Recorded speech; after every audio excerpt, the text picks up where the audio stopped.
बिस्मिल्लाहिर्रहमानिर्रहीम। अस्सलाम वालेकुम। इमरान रियाज केस से शोहरत पाने वाले मियाँ इशफाक अली एडवोकेट ये क्या लाजवाब वकील हैं, क्या दलाइल देते हैं। आप इनके सामने बड़े से बड़ा केस रख दें, यानी आप सोच लें पूरी रियासत बाजवा एक जानिब था, इन्होंने इमरान रियाज को उनके शिकंजे से बाहर लेकर आ गए।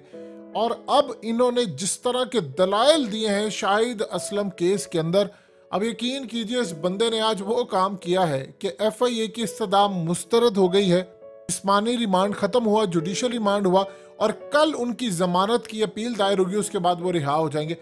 ऐसे उन्होंने वहां पर दलाइल दिए हैं कि लाजवाब कर दिया। आपको शाहिद असलम की गुफ्तगू सुनवाएंगे, आपको अंदाजा होगा कि पाकिस्तान में जिस शख्स के पास मोटरसाइकिल नहीं है, किसी की मोटरसाइकिल है या वो चलाता है वहां पर, तो उसके पास इतने पैसे नहीं है कि अपने बच्चों को लाहौर फैमिली समेत शिफ्ट करवा सके। उसके ईमान और उसके प्रोफेशन के कितने लेवल पर तगड़ा है कि वो जनरल बाजवा और इन तमाम माफिया के खिलाफ खड़ा हो गया है। लेकिन सबसे पहले आपको बताते हैं कि आज अदालत में हुआ क्या, फिर गुफ्तगू सुनवाते हैं। आपको लगेगा यार कोई बंदा है जिसने गुफ्तगू की है, बहादुर है जिनको डर ही नहीं है मौत से। वही हो कि FIA ने आज लंबा इंतजार करवाया। शाहिद असलम वहां पर पहुंचे इस्लामाबाद कचहरी में, और वहां पर जो आगाज हुआ दलाइल का, असल में चंद दिन पहले मियाँ अली इशफाक ने कहा था कि सरेआम आप बंदे उठा लें, अदालतें छुड़वाएं, ना कोई जिम्मेदार सामने है ना कोई कार्रवाई, ऐसा हो गया हमारा मुल्क। उन्होंने कहा ये तो अब रोज का काम हो गया है। उन्होंने अपने दलाइल का आगाज किया और उसमें जो उन्होंने इंपॉर्टेंट गुफ्तगू की, उन्होंने कहा कि जनरल बाजवा के असासों से मुतालिक अगर खबर दुरुस्त है तो ये तो कौमी सलामती को खतरा है, यानी सहाफी को तुम पकड़ रहे हो, ये तो कौमी सलामती को खतरा है। उन्होंने कहा सुप्रीम कोर्ट के जस्टिस काजी फायज ईसा और अहलिया के असासे लीक हुए तो कौन सा मुकदमा दर्ज हुआ था, जरा हमें भी बताएं, कोई गिरफ्तार हुआ? उन्होंने कहा सहाफी के खिलाफ मुकदमा खत्म करें आप। उस बंदे के तो यानी FIA ने जो FIR काटी है उसमें तो इस बंदे का नाम नहीं है, तो आप किस मकसद के लिए उस बंदे का नाम डाल रहे हैं?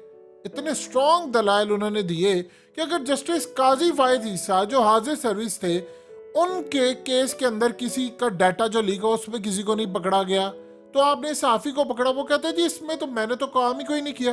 वो डट कर खड़े हो गए। शाहिद असलम ने जब ये दलाइल देखे, उन्होंने कहा यार क्या दलाइल दिए इस बंदे ने।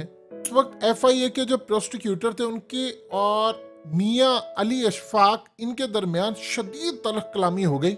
उन्होंने कहा कि FIA ने तो FIR में शाहिद असलम को क्लीन चिट दी है, आपने इनको नामजद नहीं किया, कुछ लिखा नहीं है, तो आप बताइए आपने इसको पकड़ा क्यों है?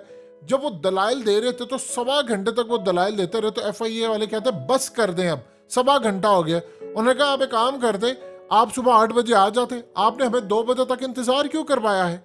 उसके बाद FIA प्रोसिक्यूटर कहते हैं गुस्सा ना करें, आप अपने चेहरे पर मुस्कुराहट रखें, जो आपने कहना है वो आप कहें। उन्होंने कहा इल्जाम है कि जिस सहाफी ने डाटा लिया है आप FBR को जाकर क्यों नहीं पकड़ते? वो अपने डाटे की हिफाजत नहीं कर सकते, अपने इदारे को बेहतर बनाते नहीं है, गंद दूसरों पर उछालते हैं कि सहाफी ने उससे लिया, अब पहले अपना इदारा तो जाकर बेहतर बनाए। FIA वाले कहते हैं जी आप अपने दलाइल मुख्तसर करें। उन्होंने कहा सब्र करें, अगर आपको अदालत का इतना एहतराम था तो सुबह 8 बजे आ जाते, 2 बजे तक आपने अदालत को इंतजार क्यों करवाया है? उन्होंने कहा मैं अदालत में खड़ा हूँ, किसी चौक में नहीं खड़ा कि आप इस तरह की गुफ्तगू करते रहे। उन्होंने कहा मैं अदलिया से पूछता हूँ, ये आपका और अल्लाह का मामला, मुझे उम्मीद है आप इंसाफ करेंगे। मैं बतौर वकील अगर मुबैना या कंफर्म चोरों की वकालत करता हूँ, वकालत के सिलसिले में इनसे मिलता हूँ, तो इसका ये मतलब नहीं है कि मैं भी चोर हूँ। शाहिद असलम FIA के एहलकारों से मिलता है, अगर इनमें से कोई गलत है तो इसका ये मतलब नहीं कि शाहिद असलम भी गलत हो। FBR तो पाहिज इदारा है, इनको शर्म आनी चाहिए। अपने घर का गन साफ करने की बजाय आपने एक सहाफी को गिरफ्तार कर लिया जनरल बाजवा के केस के अंदर। उन्होंने कहा कि शाहिद असलम के पास गाड़ी तो छोड़िए मोटरसाइकिल भी नहीं है, उसके पास सिर्फ इज्जत है। अल्लाह को गवाह बनाकर कहता हूँ इस बाइज़्ज़त सहाफी के वकार की खातिर इस्लामाबाद आए। अब यकीन कीजिए ये बात बिल्कुल 100% दुरुस्त है। उसकी वजह यह है कि इनके 4 बच्चे हैं, इस सहाफी के 2 बेटे हैं 2 बेटियां हैं। आप सोचिए कि उनके पास इतने पैसे नहीं, उनके पास एक CD मोटरसाइकिल 70, अब वो भी ना जाने किनकी है, उनके घर वाले कहते हैं उनके पास है। ये आज वकील ने दलाइल दी कि उनके पास तो नहीं। आप बताइए इतने महंगे वकील की वो फीस कहाँ से दे सकते थे? वो इस तरह के बेशुमार केसेस हैं जो मियाँ साहब जाकर वहां पर लड़ते हैं, लोगों से पैसे भी नहीं लेते। उन्होंने कहा आप कोई तो FIA वाले कोई तो कहानी बना लो, सबूत पेश कर दो इसके खिलाफ, फिर रिमांड मांगना इसका। उन्होंने कहा ये तो केस साइबर क्राइम का है नहीं, ये केस नहीं जिस तरह का मैं इमरान रियाज का केस लड़ता रहा, ये तो एक सहाफी की खबर का केस है। तो किधर है मुतासरा फरीक, आप जरा बताइए तो सही ना। ये FIA की फुर्तियां चलाकियां गीदड़ भपकियां जारी हैं और मुतासरा फरीक अभी तक बयान भी आपने रिकॉर्ड नहीं किया। अब इस तरह के जब दलाइल उन्होंने दिए तो कौन सी अदालत थी जो इनको अगले लेवल पर ना लेकर जाती। उन्होंने जो फिजिकल रिमांड था वो तो फारिग किया, उसके बाद जुडिशल रिमांड, उसके बाद आपको फौरी तौर पर रिहाई मिलेगी। अब आप जरा उस सहाफ़ी की गुफ्तगू सुनिए, क्या कमाल उस बंदे ने गुफ्तगू की है। इससे आपको अंदाज़ा होगा कि जो लोग पैसा नहीं खाते, ऐसे बहुत सारे सहाफ़ी हैं जो सहाफ़ी हैं पैसा नहीं खाते, जिनके पास इतना पैसा नहीं कि वो अपने बच्चों को तालीम देने के लिए लाहौर या किसी दूसरे शहर पर रहते हैं, बीवी बच्चों को बुला सके, रेंट पर एक कमरा लेकर रहते हैं, ईमानदारी की सहाफत करते हैं। बाजवा जैसे बंदे उनको कोई नहीं खरीद सकते। आप जरा इनकी गुफ्तगू सुनिए, फिर आपको अंदाजा होगा कि ये बंदा क्या है। नहीं, कोई पासपोर्ट नहीं दिया मैंने। और भट्ट साहब की FIA को सलाम है, जाहिर है कि जितना मेंटल टॉर्चर वो कर, टॉर्चर तो नहीं किया, नहीं मेंटल टॉर्चर। क्या पूछते रहे जाहिर है यही कहते हैं माने आपके डाटा आपने दिया। भाई मैंने नहीं दिया, मैं कैसे मानूं? जो मर्जी करें आप, जो चीज मैंने की नहीं मैं वो नहीं मान सकता। बार बार सवाल करते रहे। बिल्कुल ऐसे ही। आपको उठाया कैसे था? मैं तो इसका क्रेडिट भट्ट साहब को दूंगा, मोहसिन भट्ट जो DG FIA हैं, वो मुझे जानते हैं बड़े अच्छे तरीके से गुज़िश्ता कई सालों से। तो ये भट्ट साहब की मेहरबानी है, दहशत गर्दों की तरह उन्होंने मुझे घर से उठवाया, को 20-25 बंदे भेज के घर का दरवाजा तोड़ के।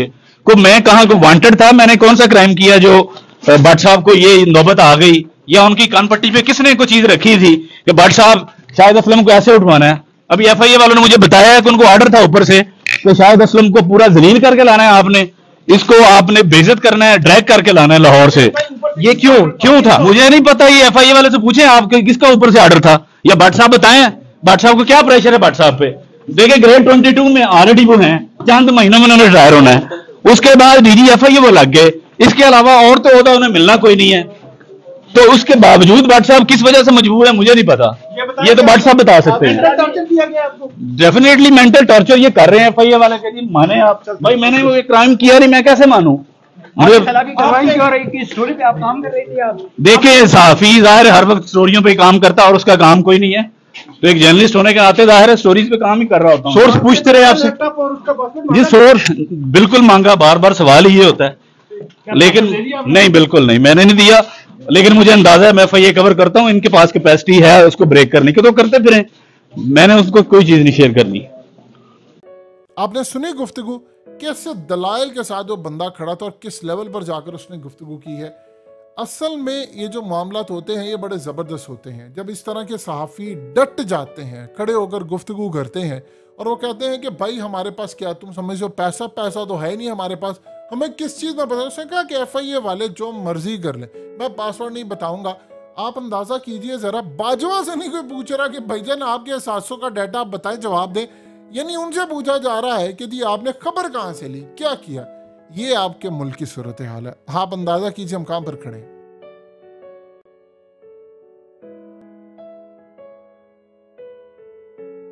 हकीकत टीवी को सब्सक्राइब करना मत भूलें, वीडियो को लाइक करें, शेयर करें और कमेंट सेक्शन में अपनी राय का इजहार जरूर करें।